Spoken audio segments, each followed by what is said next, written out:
Hello, everyone, and welcome. I am Candace Elder, National Program Director for artsvest, and very pleased to have you joining us today. Business Arts is based in Toronto, Treaty 13 territory, and the traditional homeland of many nations, including the Anishinaabe, the Haudenosaunee, the Wendat, and the Mississaugas of the Credit. Integral to the work that we do at Business Arts is our national mandate. And with a national mandate comes a national team. I have the honor to speak to you from the unceded territories of the Musqueam, Squamish, and Tsleil-Waututh First Nations here in Vancouver. In the spirit of respect and truth, I acknowledge all nations who live, work, and play here. Help us to care for this land and honor and celebrate this place. We are happy to have ASL interpreters from Toronto Sign Language Interpreter Service here with us today. Welcome. You can also turn on closed captions by clicking on the CC or transcript button in your Zoom window. We've reserved some time at the end of the session for your questions and further discussions. So please, as we go along, if you have any questions for our panelists, please ask those in the Q&A window. So for those of you that may not be familiar with artsvest, it began as a pilot program in Ontario in 2002 and has since grown to serve over 2,500 organizations from across Canada. artsvest is a national mentorship training program designed to build capacity in Canada's cultural sector through in-depth training, peer-to-peer networking, mentorship, and matching incentive funds for small and medium arts, culture, and heritage organizations across Canada. We are excited to announce that we are working together with our funders to launch the next phase of artsvest this fall. So if you haven't already, please sign up to our mailing list for more information and application details coming up in the next few months. I would like to thank Canadian Heritage and all of our regional partners who have supported artsvest throughout the years, especially those who have provided their support through this most recent phase of the program, which of course has had its own unique challenges. I would like to also thank our incredible roster of volunteer mentors who have dedicated many hours of care and support to this program and have so generously shared their expertise. To our mentors and partners, a sincere thank you. It has been amazing to see the learning and the partnerships that have taken place through the most recent phase of the artsvest program.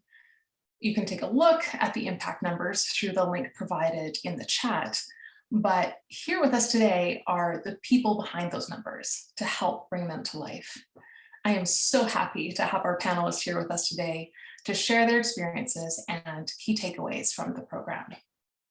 So let us begin. First, we have Brianne Jang, Managing Director of the Skirts Afire Festival. Founded in 2012, Skirts Afire is a theater and multidisciplinary arts festival featuring women that takes place in conjunction with the International Women's Day each year in Edmonton. Brianne has been with the organization since 2016 and is also very involved in the community as co-founder of a local nonprofit theater company, Poema Productions, as well as a photography collective. Welcome, Brianne. Next, we have Ed Mendez, the general manager of the Gordon Tootoosis Nikaniwin Theater. The vision of GTNT is to produce and present innovative cultural theater experiences that engage and empower First Nations, Métis, and Inuit youth, artists, and the greater Saskatchewan community. Ed came on as general manager in 2019 and brings a wealth of experience having worked with virtually every theater company in Saskatoon over the last decade as an actor, administrator, media coordinator, or board member. So welcome, Ed. Next, we have Jean-Philippe Alepins, Director of Public and Private Funding at the Société of Arts and Technologies in Montreal. Jean-Philippe has 20 years of experience in corporate sales, customer service, and sponsorship, particularly in the arts and entertainment sector. Having held various positions at Le Grand Ballet, the Montreal Symphony, and Just for Laughs, as well as management of professional recording studios, we are very, very pleased to have him as a mentor with the ArtsVest program. Welcome, JP. And last but not least, we have Rebecca Voitiek. She's the development officer for the Vancouver Island Symphony, where she started as administrator and gala coordinator in 2019. She comes from a background in opera, theater, and dance, and was a stage manager in BC prior to attending the Grant MacEwan University for Arts and Cultural Management in 2011. Welcome, Rebecca. So as we get started here, one of the key components of the ArtsVest program is to build capacity within arts, culture, and heritage organizations so that they, in turn, can build relationships with the private sector. So could you tell us a little bit about an outstanding business partnership and how it came about? What are the benefits of that partnership? And were there any surprising or unplanned outcomes resulting from that partnership? So how about we start with Brianne? Awesome, thank you. So the one I picked to share was our partnership with the Old Strathcona Business Association. So that started in 2019. We approached them for our 2020 festival because we were moving. So our festival is a bit of a floater around the city with different venues.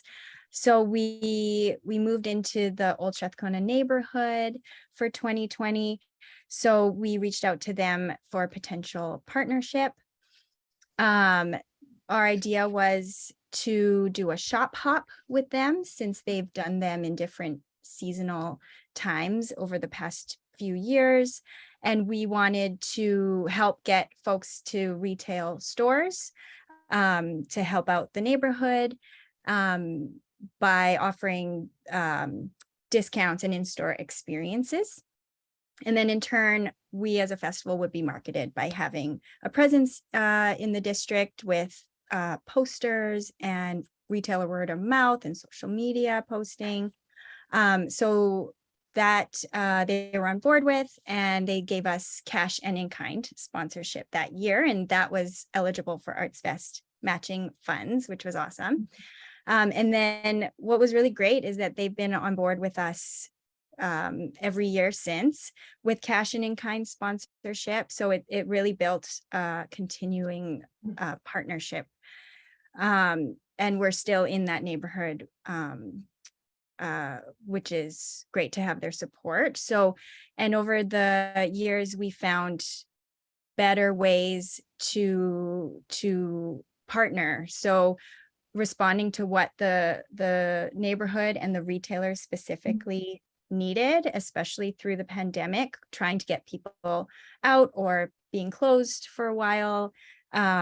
So we, in 2021, they became our Skirts on White sponsor because it's White Ave here, is what it's called. So they were recognized as supporter of all our pop-up events happening.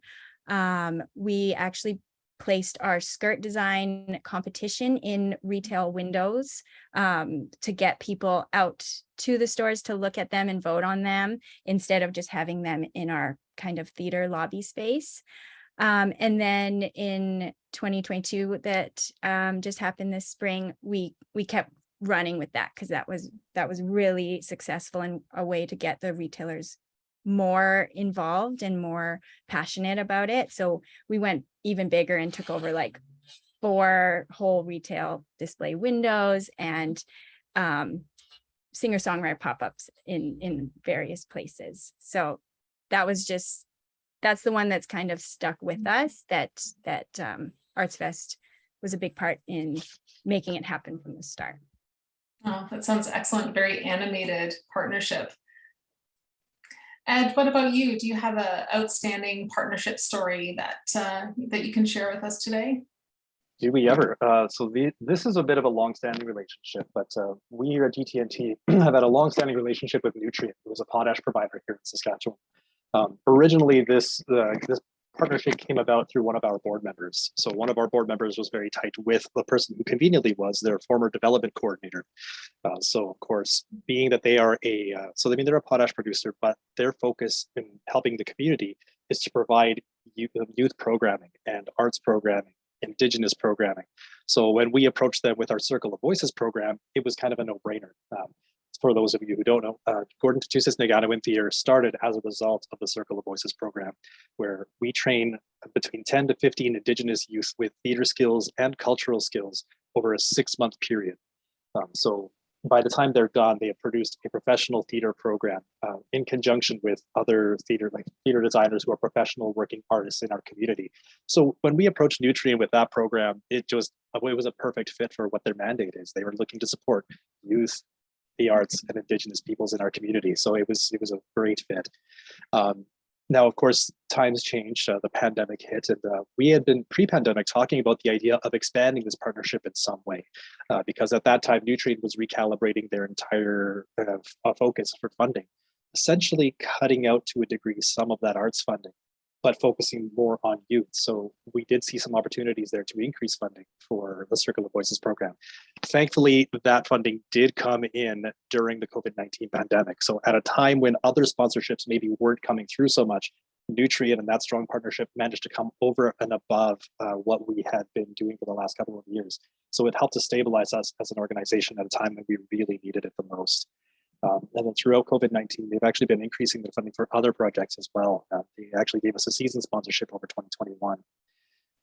The reason I think it's a fantastic partnership is we still have Lisa, who was their former development coordinator. She's actually moved up in that company and is much higher up. And she essentially ensured that we did not lose that relationship with them by introducing us in person to Courtney, who is their current marketing and development coordinator. So just having that strong relationship over the last 16 to 20 years has been just indispensable. Thanks, Ed. It really shows how relationships are so key to partnership and can be really meaningful on both sides. And it's excellent to see how you've been able to grow that partnership throughout the years. What about you, Rebecca, as far as an outstanding business partnership story? You couldn't have segued better, actually, because I was going to talk about relationship. And that's where I focused my energies when I took on this position. I was very new to it, and having not initiated anything myself, but rather just helped with fulfillment. This was my first year to find some new prospects. And I just so happened to be building a house with my husband. And I thought, well, wouldn't it be cool if this builder wanted to be a part of the symphony? But I had to be brave and take off my client hat and put on my work hat. And I just so happened to be on site one day, and the marketing project coordinator was there. He's not often there, but he does all the social media. And we were just chatting, and the conversation just led in the right direction and opened up the moment.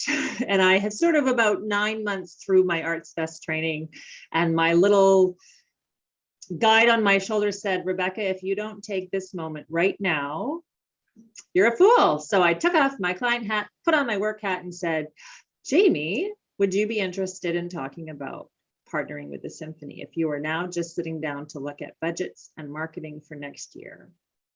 We were standing in a pile of dirt when I did it. And he said, yeah. And because of artsvest, because I could dangle the carrot of matching funds, I was able to kind of reduce his initial in. And I was targeting for performance sponsorship for him, and that's our highest level. So it can be a big ask if you haven't already had a previous relationship where you're moving them up the ranks. And so he took the information and we went on to it, and it was great. In the end, we offer our performance sponsors all kinds of marketing benefits, but also hosting benefits. And in theater, they can come and put up a display and speak to our audiences and so on, many, many other things. And I would say that builder took advantage the most. So giving away the tickets that we would offer to them to as many clients and friends and staff and parents of staff. And so there was a lot of stakeholders for them coming to experience the symphony. And he took up the opportunity to be in the lobby that not everybody does. In their particular case, they had sponsored a January 2020 concert. Well, I don't know if you guys remember January 2020, but we had this friend called Omicron, which started to thwart everything that we were doing at that time. And we postponed that concert to June, just last month. So they got this unexpected outcome, planned benefit of being marketed both in January and again in June. Right. Oh, what an excellent story. And yeah, it's all about relationships, even on a pile of dirt. So I'm curious, Jean-Philippe, as a mentor with artsvest, one of the webinars that you presented was on basic tips for sponsorship approaches and how to make a sponsorship mutually beneficial. So what, in your experience, is essential to creating a successful activation? Yes, thanks for the question. Well, logos are still a part of any partnership for sure. But as you said, the key element, as we all know, the key element is the activation. And what makes you succeed is to find the idea that almost only your organization, your cultural organization, can offer or leverage to the sponsor, to this particular sponsor. I'm giving you an example. In Montreal, in Quebec, we have a gas company called, formerly known as Gaz Métro, that now is Énergie. They are the provider of gas, natural gas in Quebec. But now Énergie has been actively promoting the development of municipal biomethanization projects since the very beginnings of the renewable natural gas industry in Quebec. Renewable gas is produced by the degradation of organic materials. So they want to make the promotion of that. So we at La SAT, at the Société des Arts Technologiques, have a big building and we consume a lot of this gas. So I then proposed to Énergie that the SAT would switch for the first year to 10% of the consumption. Instead of having fossil gas, we would switch to organic gas, methane actually. And the second year would be 20% of its consumption to renewable gas. And that the SAT would become, in exchange, a promotional platform for them, for their new green and organic switch of source of energy. So the main idea was the circular one, because our kitchens, we have a restaurant. So our kitchen produces organic waste and it is recuperated by our waste provider, who sends it into a biodigester facilities in Quebec, around Montreal area. That produces methane gas. I don't know if I pronounce it well.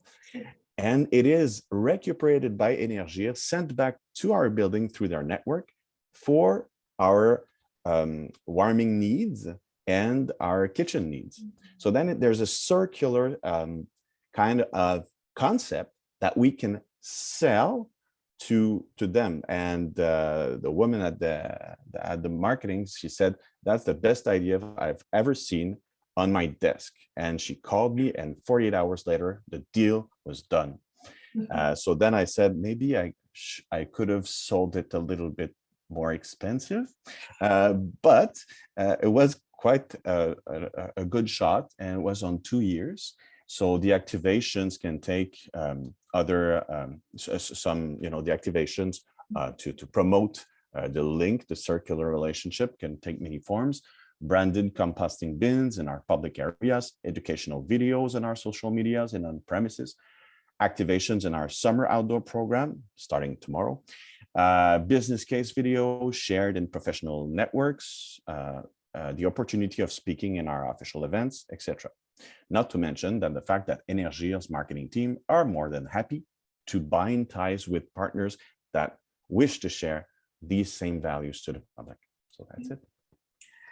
Wow, that's such a great example of reciprocity and Mhm. how partnership can be really meaningful and reciprocal to both parties. Thanks for that. Thanks. So organizations that participate in the ArtsVest program are very small. Usually, you know, in this previous iteration of the program and in earlier programs, we've had about 44% that have operating budgets under $250,000, 27% with operating budgets under $600,000. So these are very small organizations. Teams are often stretched with fundraising efforts divided amongst team members, with also a really strong reliance on the board to help leverage those fundraising efforts as well. So Rebecca, you have spoken to how the Vancouver Island Symphony has recently made some organizational shifts, and how you had taken on many of the development tasks, which actually eventually led to your current position as development officer.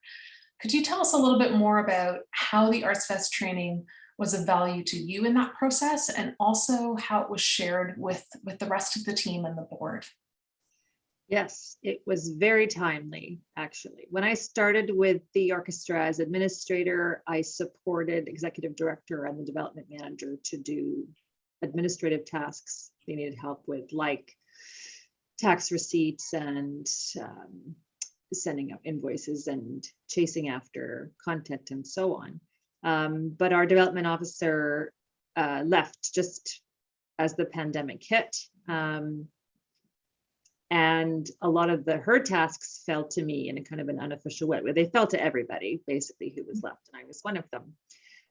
So the ArtsVest training just happened at the most perfect time for me for a number of reasons, because I'd taken on this new role, and because of the pandemic, our programming was reduced. So this is kind of not applicable for any future participants, because here's hoping we're not going to have another pandemic and restrict our programming. So I actually had the time to do the webinars and do the mentorship and really make the most of the content, because we were kind of operating at a little smaller capacity.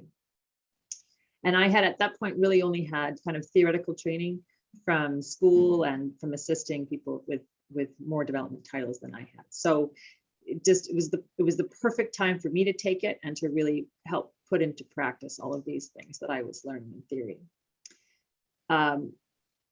And in terms of sharing with my colleagues, one of the ArtsVest requirements is that you have multiple participants for the exact reason that happened to us. One of our board members was going to be a participant, and then he ended up leaving the board. So that's exactly what you safeguard in trying to get more than one person holding this valuable information. I reported to the board what we were doing, and the first sponsorship report that I created, which hadn't been a practice of the symphony up until now, was really respected, and it was shared at the following board meeting so that everybody could see what we were now doing. And all of a sudden we had this really tangible, readable, like it wasn't a huge thing, but it was a really easy way to show the fulfillment of the partnerships that we were building. And it helped us kind of update our practices. I think the people who hadn't been involved in our organization for some time. So our executive director has been our ED for a long time, and she's great. But there are some old practices that kind of got a little update, and it might just be doing away with paper and a little bit more digital. Of course, with the normalization of things like Zoom, we've been able to connect with our partners when people weren't super happy about meeting in person. Right, of course. Thanks for that, Rebecca. Curious, Ed or Brianne, if you have anything to add to that as far as kind of sharing the training with the rest of your teams, and how much your teams were involved. Yeah, I just wanted to be like, yes, us too, to everything you're saying, Rebecca, because yeah, I came on Skirts of Fire without like any sponsorship experience really. So artsvest definitely trained me, as well as, like you said, Rebecca, the rest of our board or our current staff who have been doing it one way, and it was a way to teach us what's happening now and new ways of looking at it. So that was huge. And yeah, we would just invite board members to join, and other staff members that we don't have very many, but when they would be part-time contracted to join on or share a very specific webinar recording with them that was really relevant. And then, yeah, at all our monthly board meetings and staff meetings, it was something great that we could report on and share and spark ideas in our board of warm introductions they could give us, and led to a couple great partnerships from that. Excellent. Yeah, I mean, you're preaching to the choir, or maybe I'm about to preach further to the choir. So when I was an actor, that's what I went to school for. And so when I began as an arts administrator, I quite frankly had no idea what I was doing in terms of sponsorship and a variety of other tasks that were laid on my plate. So my first year of artsvest, which, oh gosh, it would have been 2016 or 17, was really eye-opening. Just the level of stewardship required to keep a relationship going and to strengthen relationships, that was all so foreign to me. But in terms of sharing training with the board, I would talk about this probably ad nauseum later, because I do see a question coming up about this, but there was a crisis communications webinar back in March of 2020 that shaped our entire office culture moving throughout the pandemic. One of the suggestions in that webinar was to just have a catch-up session, like a weekly catch-up session with your team while under lockdown. And I cannot stress how much that saved our mental health throughout the entire process. One of my employees even said, I only know what day of the week it is because we ended up doing bi-weekly check-ins, a Monday and a Thursday. And she'd said, the only reason I know what day it is because I know that we're doing a check-in and we get to see each other again. That was so huge. That was more of a practical, it wasn't so much sharing training as it was sharing the results of one of the webinars with people. But to speak a little bit more to the sharing of training, Corey Stanley, who was our former marketing coordinator, and I say former, he left 2 weeks ago because he just wanted to go and pursue his artistic career. But he ended up attending a couple of the marketing webinars, and he found them incredibly helpful for building social media strategies. That's one of the things that I find key in this program is having this nationwide network of arts professionals together and mentors especially together. You get to learn all sorts of strategies that maybe you haven't thought of necessarily. So I find this training just incredible. And now that we're looking to hire a new marketing coordinator and an artistic associate in the next couple of days, I'm going to insist that they jump on this training, because really sponsorship is the core. It's the core resource. It gets us the funding that we need. And this is true of any arts organization. It gets us the funding that we need to fulfill our mandates, to fulfill our mission. So every aspect of what we do ties directly into these relationships that we're making with the business world. So I think everyone has to be on the same page for how to nurture those relationships moving forward. And then to speak about board members specifically, this isn't so much me sharing training with the board member, but there was a very helpful webinar called What to Do When the Board Isn't Functioning. And so one of the tactics that I shared or ended up essentially maneuvering a board member into came as a direct result of that webinar. So it gave us some tactics for how to deal with board members who maybe seemed disinterested or maybe weren't pulling their weight. One of our board members in past had been, we started to see that. It was hard to get them to come to meetings and that sort of thing, but they were still passionate about one particular aspect, and that was our cultural mandate. So making sure that we were doing the ceremonies that we need to be doing as an Indigenous company. And so when we tasked them with taking over the coordination and the hosting of this event, she knocked it out of the park, like absolutely knocked it out of the park. And I thought, well, that's it. It's just about refocusing and rehoning your energy where you feel the drive and the passion. So again, that as a direct result of one of those training sessions really helped our organization fly in that sense. Yeah, and thank you for speaking to all of the components of the training. The training really does, it has a core focus on sponsorship and fund development and developing those relationships with the private sector.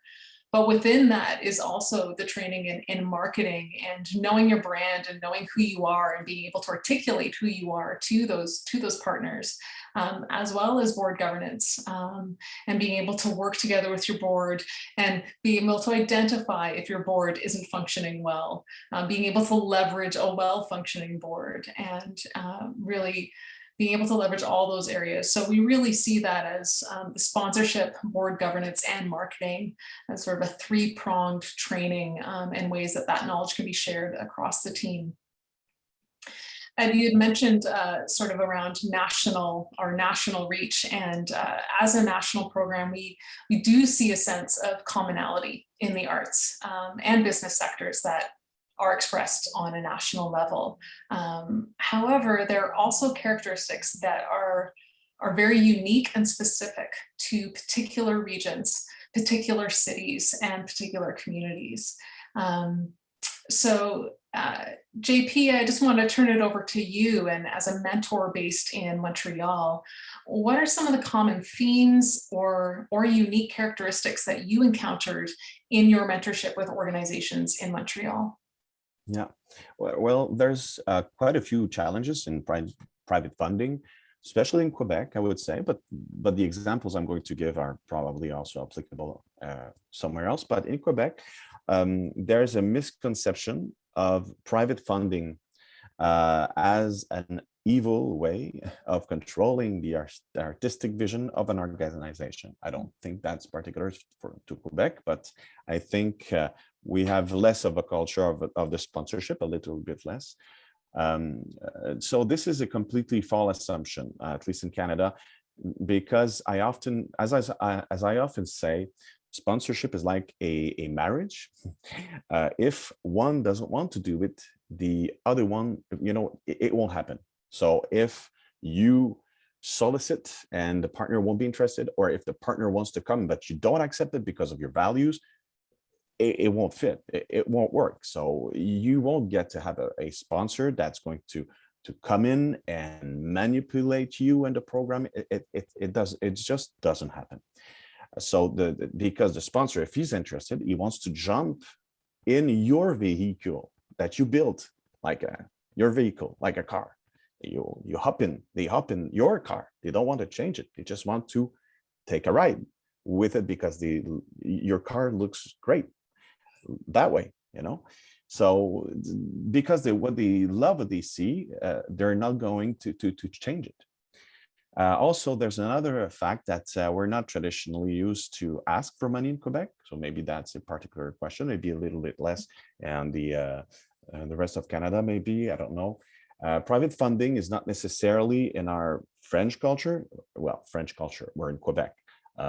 Should speak to the French ones, the real French ones. They are not at all there. But here, we're kind of in between a little bit in Quebec. So there are still a lot of education to do within our own organization as well. Just ask for it. This is as good as for sponsorship as for donations. It's the same thing. Just have ask for it. Just go outside and ask for it.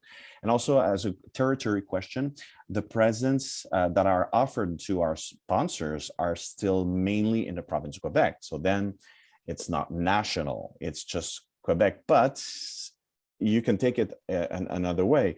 We can use it as an advantage because it has a significant impact here. So if brands want to have a niche market and to reach the specific culture of Quebec, they don't have many other choices into looking for Quebec-based organization to sponsor. So that's it. Absolutely, absolutely. Mm-hmm.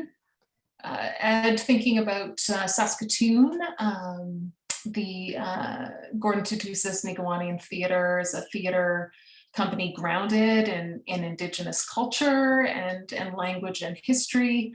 So thinking about what were some of the ways that ArtsVest was helpful in providing mentorship and support, specifically as it relates to working in your community?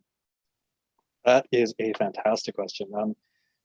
This actually kind of comes back to the one-on-one mentorship that I got through ArtsVest. So I had the distinct pleasure of connecting with Michelle Stanners.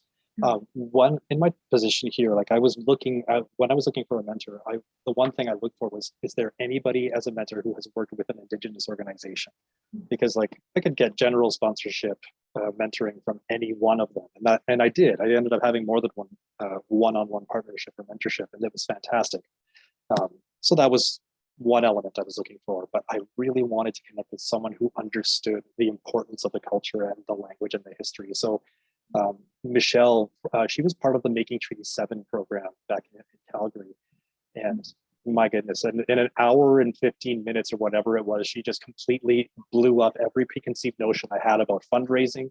And it seems obvious now thinking about it. And even in our organization's past fundraisers, we were sort of doing the things that she was outlining, but it hit me like a ton of bricks in that moment, or like a lightning bolt.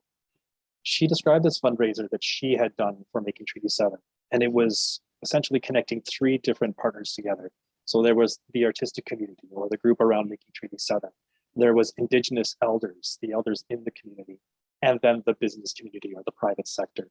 And essentially bringing all of these groups together for a dinner and a show, essentially, and making sure that every table had an Indigenous elder, contacts from each of those businesses in the private sector, and one of the artists from Making Treaty 7.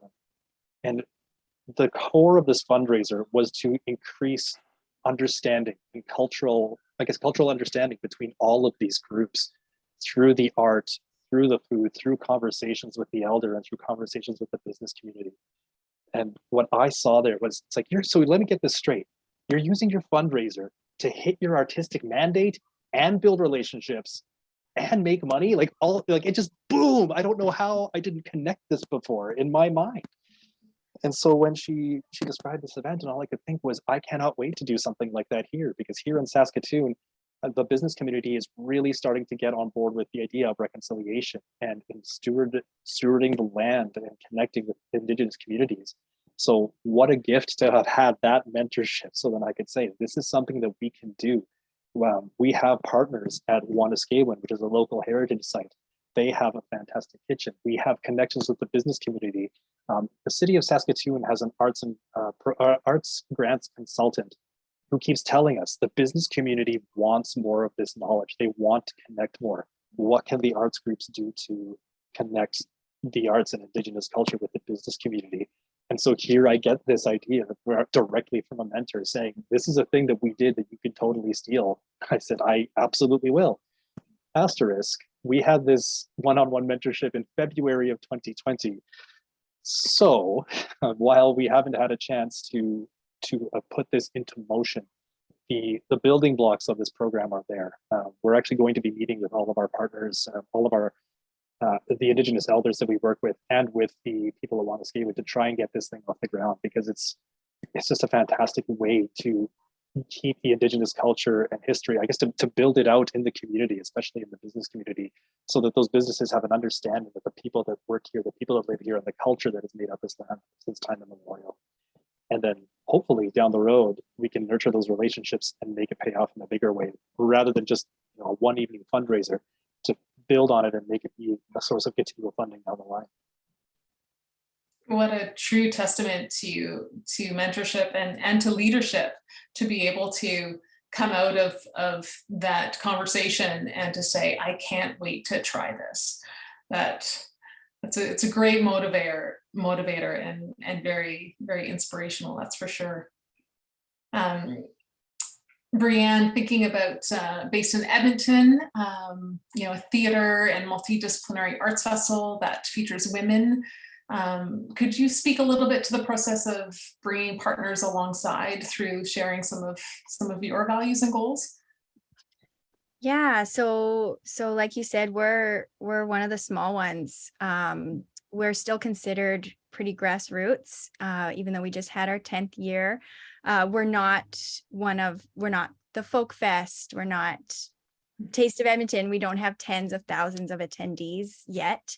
So that it's hard to get big corporate sponsors, title sponsors, big banks, things like that. So we found more success in approaching smaller local businesses who have a passion for our mission, who aren't necessarily just looking for the numbers of audience size and exposure, but who actually know what we're doing and want to help impact the artists that we're bringing, the voices that we're sharing, the audiences that are able to come.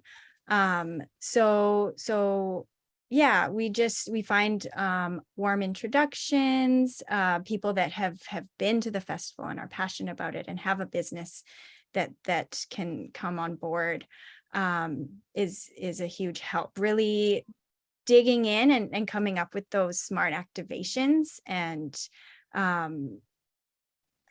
trying to match really well with our mission and what they stand for and what they're doing in the community or in their own organization. Well, that's the thing too, is that businesses really, they really do want to support a mission and align with a value that's either similar to theirs or that's new, and that's something that they want to bring in and introduce into their company, and it provides a great pathway to that.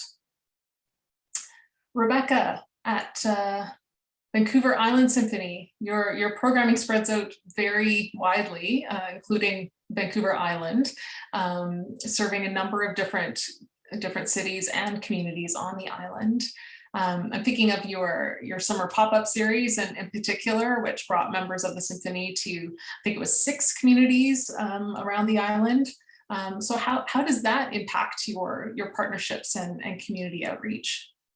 Well, I feel like you've asked a question about something we really need to work on. The VI Symphony has been operating in Nanaimo for 27 seasons, and in the last 4 to 5 seasons has begun a consistent series in the Comox Valley, which is an hour and 15 minutes north of us, and then Campbell River, which is a little further north yet. So we tend to market and say that the region that we serve is the central Vancouver Island. So we stay out of Victoria because Victoria has its own symphony, and we sort of work from the mid Vancouver Island. Right. As the north, no offense to people in the north, but there's very few people who live in the north. So the middle of Vancouver Island is where the population is outside of Victoria. So historically, I would say our work has been mostly trying to find partnerships within Nanaimo. And I really do see now that we've established series in the Comox Valley and Campbell River areas that we really can start looking for partners in those regions. It's hard because we don't live there. So the relationship aspect is kind of non-existent. The summer pop-ups you specifically asked about is a very new venture. And that was a pandemic pivot, which allowed us to provide work to our musicians and to give our residents, our audiences, symphonic music when they couldn't gather. In 2020, we were allowed to gather outside, and we could only gather up to 50 people. So that's what we did. We put concerts on outside. And we did try to sponsor different locations, as you mentioned, to specifically to do really regional or specific regions. It didn't quite work. It was kind of confusing on the messaging standpoint because we were really marketing the whole pop-up series as a series. So in the second year, we found a sponsor for the whole series. But I'd really like to find sponsors that have locations in those communities. One of the benefits of this little Central Island region is that we're distinctively the Central Island region, and we're not Victoria and we're not Vancouver. And so we are these communities who really like and like to be here and like to contribute to the community that we have here. There was a sign up the street that I said, shop local, because we're the ones who are going to support your kids' baseball teams. right? And so that really stuck home to me. So my goal in the next little while is to find a local company that maybe has branches or multiple locations in those major centers that we serve. We have, of course, Symphony Folk tend to be the retirement age audience-wise. And so we have had lots of great relationships with retirement community and independent living facilities. And of course, those are usually owned by a bigger entity, maybe even overseas, and then they have local operations who market to their region. So that's a really good focus for us. And as you mentioned, and I'm sure we'll talk about this a little bit later, but the dip in sponsorship over COVID has really forced us to adjust how we speak to our partners. And it's really important now more than ever to stay local. Absolutely. And you bring up a good point about how the pandemic also opened up new opportunities to try things that you may not have tried before, and things like the summer pop-up series to find different ways to reach out to new communities and reach out to new audiences as well too. It goes without saying that the pandemic has had its challenges. We all know that very well. And as we navigate these new realities, these new questions and situations that we haven't encountered before, there is a real opportunity to share and to learn from each other, which is where the artsvest program comes in as well, in providing peer-to-peer networking and the ability to kind of share some of these challenges together and to ask, so how did you handle that? Well, this is how we handled that. Oh, I never really thought of that before. And being able to work together as peers, but also being able to call upon our mentors to share some of their experiences and expertise as well. So with that, I'm curious in the challenges in navigating the pandemic. What challenges did you face, and how did artsvest help and support you through those challenges? And I guess JP, in your case, what challenges did you face in providing that support as a mentor, providing that support to organizations? Yep, it's a really good question. It's a very difficult question. It was tough times. If you were an event-based organization, the pandemic could have been a very difficult time. It just cancellations, it's not difficult to understand.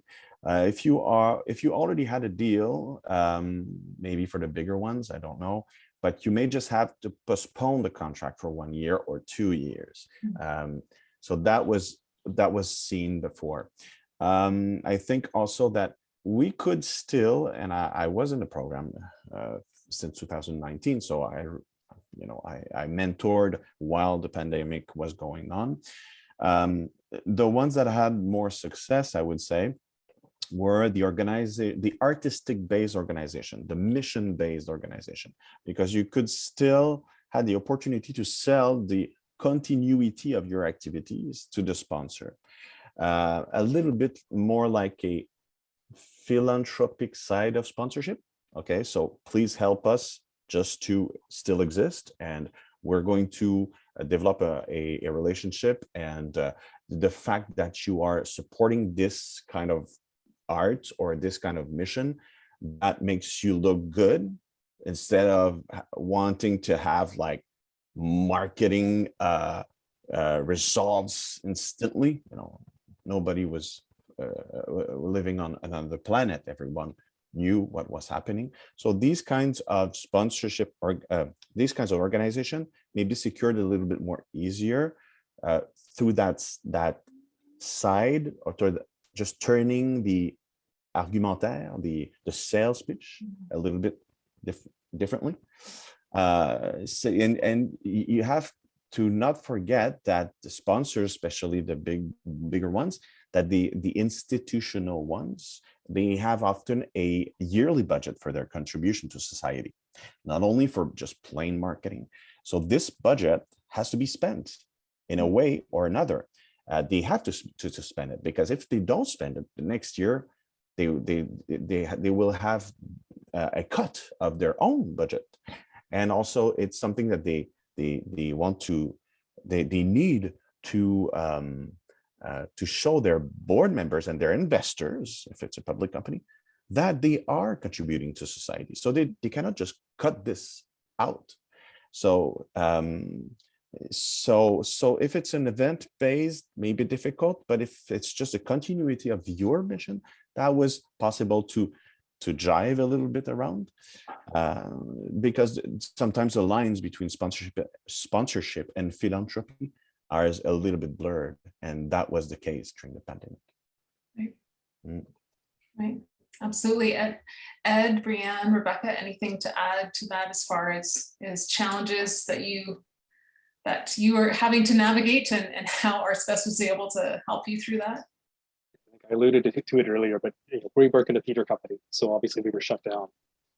However, I think I said it, the artsvest webinar with Crisis Communications helped us to connect as a team throughout that process. But on top of that, this is a really minor thing, but it also became a very major thing. My introduction to Zoom was through artsvest. Artsvest webinars were through Zoom way before the pandemic. And I admit at the time I was like, what is this? Why do I have to, like, I just, pre-pandemic, this was not commonplace. And I was like, I don't want to have to download another program on my computer. In the end, though, it was fantastic to have that experience with the client, or with a Zoom client, before every single human being on this planet was using it consistently. So thank you for that. That was really great to see. But yeah, on top of that, I think the weekly check-ins came directly as a result of that crisis communications workshop. But the one thing that we realized very quickly was we were able to do a reading, or a staged reading, through Zoom using online broadcasting software. So the activity we had planned just before the pandemic was to be a workshopping of a brand new play. And so we ended up calling that playwright and saying, hey man, this might not happen the way you wanted to. He's like, yeah, I know, we're canceled. And I said, no, we're not canceled. I just kept fly in the people from out of town, but we can do this through Zoom. Like, we can still, if that's helpful, we could still do that. And we could do a reading that's broadcast nationwide.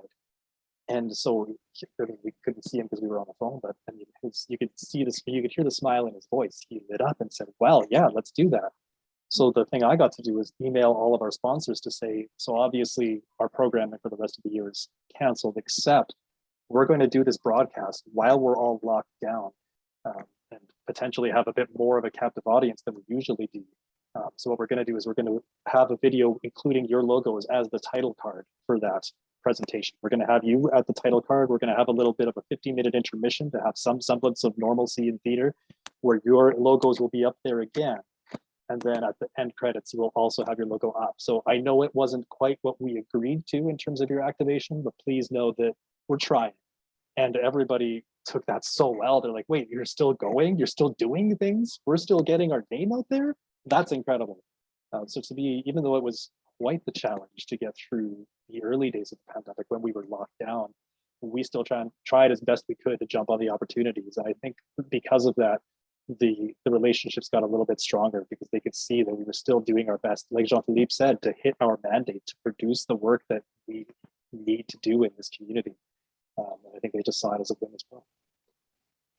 Well, I know that we've all grown tired of the word pivot, but it is a really great example, and it also, I think, introduced other ways that we can produce and present programming, and some of those have sustained. Some of them have become integral components to programming in more of a hybrid kind of way, and have been able to continue. Others were simply there for the transition and now have moved into other places within programming. But I'm curious with Rebecca and Brianne, if you have anything to add to sort of navigating those challenges and how artsvest training came in use at that time.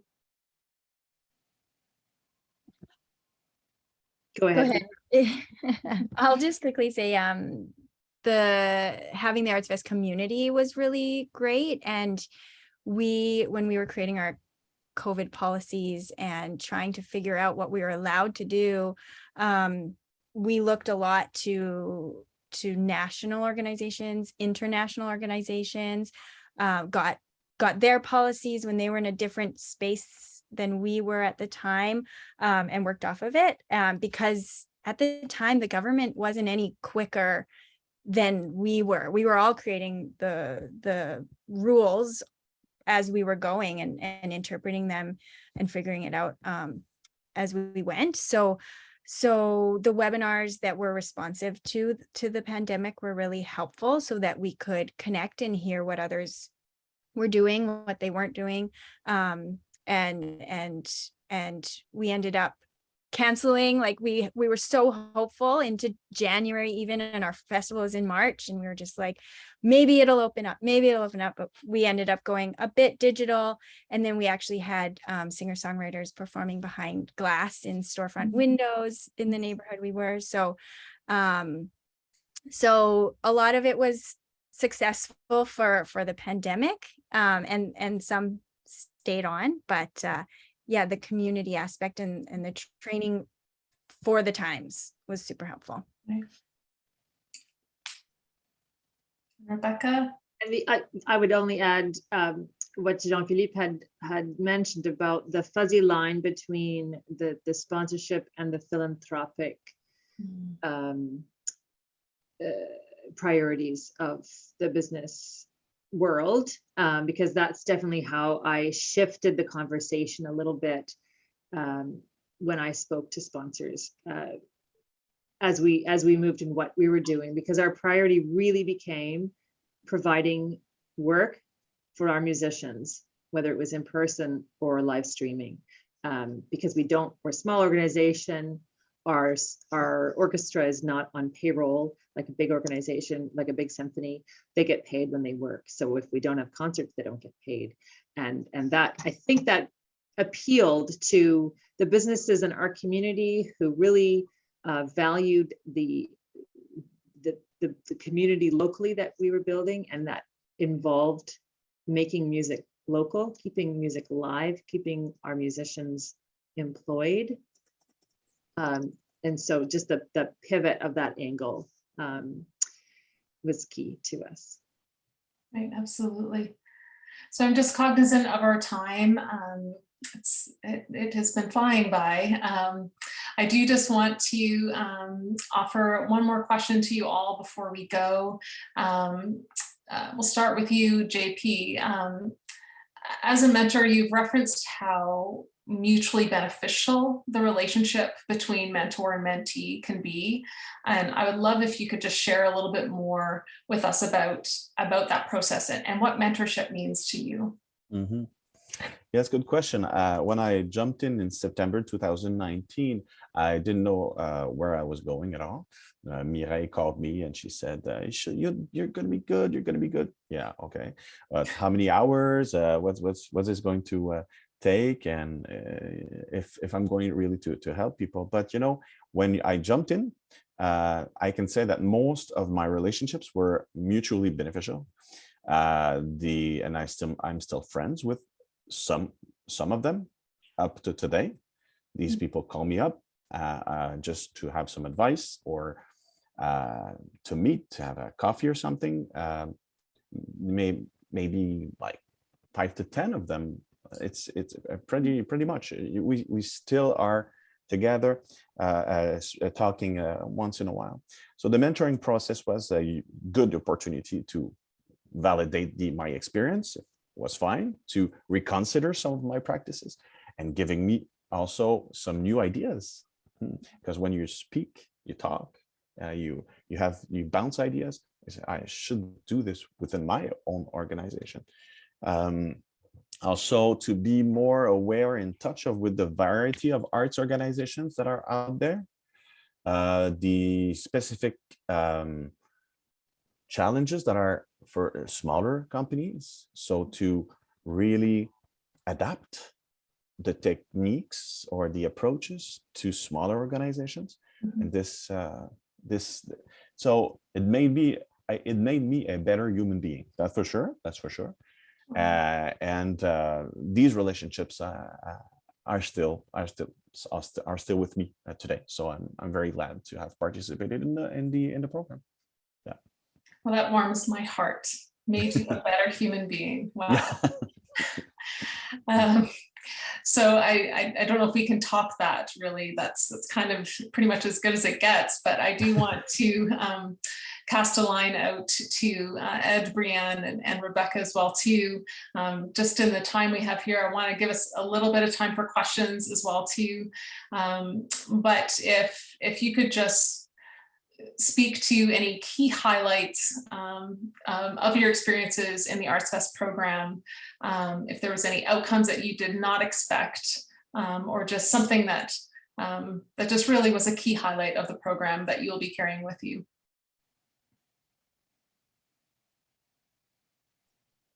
I can offer one quickly, and that's the examples of the sponsorship reports. There were a few, and there was lots of content. That's one that I look to a lot, having put it together for the first time for our organization as well as for myself. And there were examples from large businesses and large organizations, and they were brief and succinct and pretty. And that was the key. So I'm very grateful for having that content and all the other content that I could refer back to and, you know, make my own. It's funny because I was going to say the same thing, but I'll change it up on the fly. I would say that the connection with just knowing that other arts administrators are going through the same things that we're going through, the same challenges, even though like we regionally, maybe we have some different challenges, but knowing that everybody else is going through the same thing and trying to find our way together, I think that's fantastic. Speaking to specifically the pandemic, I'm in Saskatchewan. We're kind of a flyover sometimes. So I mean, I think Brianne, you kind of mentioned it, having other organizations like in Ontario, Quebec, and BC that were feeling the brunt of it before we had the benefit of you know, locking down last because people fly over, they don't really come here. So I mean, we got all of your experiences, and it really helped to shape all of our policies moving forward. So I would say that's just having that connection with other arts admins is so huge. And I guess in terms of an unexpected outcome, I did not think I would want to get more training out of this program, but I actually do. I still do right now to this day, because there are still things that I know I don't know, and I don't know what I don't know. So I think, yeah, for me personally, I want to keep learning as much as I can about sponsorship, stewardship, and everything. And I just want all of our future employees to do the same thing. I mean, we've always been a development organization, and I think that development can extend to our admin team as well. Excellent.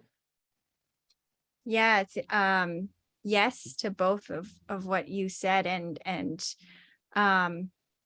what I don't expect and what I often even forget throughout the program is every time I watch a webinar and every time I talk to a mentor, there's a fire lit under me immediately. And even this one right now, like as you're talking, Jean-Philippe and Ed and Rebecca, I'm taking notes because there's that conversation of ideas and reminders and just this little like happy push of inspiration to be like, oh yes, I can reach out to these people. Oh yes, here's a new idea for this returning sponsor, stuff like that. So that's always a welcome outcome to every interaction with ArtsVest. Thank you so much for that, and thanks to all of you. Just taking a look at our questions from the audience, did just want to give us a little time for that. We do have one from Mike asking about what is the process for engaging with ArtsVest. So that's one for me. So very happy to say that we are working together with our funders right now for a launch this fall. So honestly, the best way to stay in touch with us is through our mailing list. And we are working together to pull together those details for a fall launch. So we will be announcing application and invitation details on that through our mailing list. We are always looking for more partners and looking to bring the program to various regions across Canada for matching funds specifically. And so we are always open to those conversations, but please do sign up to our mailing list for more details, and look forward to ArtsVest coming to your community this fall. So more on that very soon. Just taking a look to see if there's any other questions. There's a question here. I think this would be for you, JP, from Jane. She said, as an addition to the difficulty of seeking funding in Quebec, historically, monies for culture came from the church, as the arts was considered a charity, and the corporate sector still has the idea that this is the case. So it's a problem to convince the corporate and business sector of the benefits of funding the arts as partnerships, and how this can bring their own business to the attention of the public. I think there's a question in there somewhere, but if you want to speak to that. I can jump in. Now the church is the government. Okay, so it's not applicable exactly the same way, but as I understand Jane's question is, or comment, is that companies, some companies are not concerned by supporting the arts because they think that now it's not the church, but it's the government that should do it.